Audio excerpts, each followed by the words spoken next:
Okay, so from the album of Cornel, I got a couple of notes, and they're based off of the different songs. So starting off with The Journey, what I got from it was saying that black people continuously look forward or look up or see the glass half full. In bad situations, they make it good. And one way is by music and songs. And it said that black people were able to keep pushing against the odds, and they never allowed misery to have the last word. And I feel like in some way that's true. And even with music that talks about the struggle, it still can be uplifting or allowing others to feel better about it. And one thing that I like also is when he mentioned jazz and saying that it has African sensibility. And I feel like that's true, and it's our connection with Africa or with the African heritage. Because even though we were kidnapped and taken away and stripped of our identity and culture, we still are able to connect, and it's somewhat in our DNA, and it's exposed through the jazz music. Through the other song, Stolen King, what I got from that is that we're taught to hate ourselves and learn that our bodies and our minds or our features is wrong. And also another song, Elevate Your View, I felt like basically what he was saying is that we need to be true to our history and ourselves.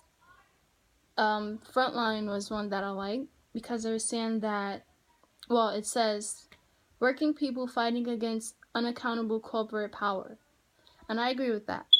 I feel like a lot of us, not even just black people, but people from an urban setting or minorities, they're being cheated. And I feel like to solve this problem, because of the corporate companies not changing, we should start our own businesses and companies and hire ourselves and uplift ourselves so that we don't have to worry about this problem, because they clearly don't want to change because they want to stay on top. And you mentioned how there's levels of wealth inequality, and that goes along with what I'm saying. If we created our own and had our own, we don't have to worry about depending on others for it. I found interest in him saying that the criminal justice system oversees black people getting convicted. 70% of drug sentences, but we only commit 12% of drug crimes.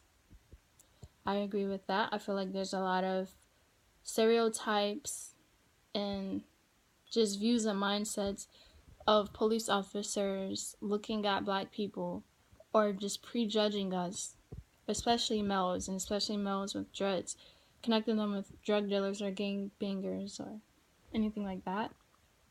Another one that I really like, and this was like my last song from the notes, is the N-word. What I liked about that is that he said we need a renaissance of self-respect, a renewal of self-regard. The term has been associated with abuse. It associates black people with being inferior, subhuman, and subordinate, and I agree with that. And something that I really like that he said is that the N-word, which I'm not going to say in this video, but when we use it, do we think about Sojourner Truth, Harriet Tubman, Frederick Douglass, or W.E.B. Du Bois, and many other historical black people? Do we use that term to define them like we do with ourselves? And I feel like they don't deserve that title, and neither do we. And he says to give it up and turn it loose, talking about the term N-word. And I agree with that. I feel like we should give ourselves a new and better identity, because that's not who we are as a people.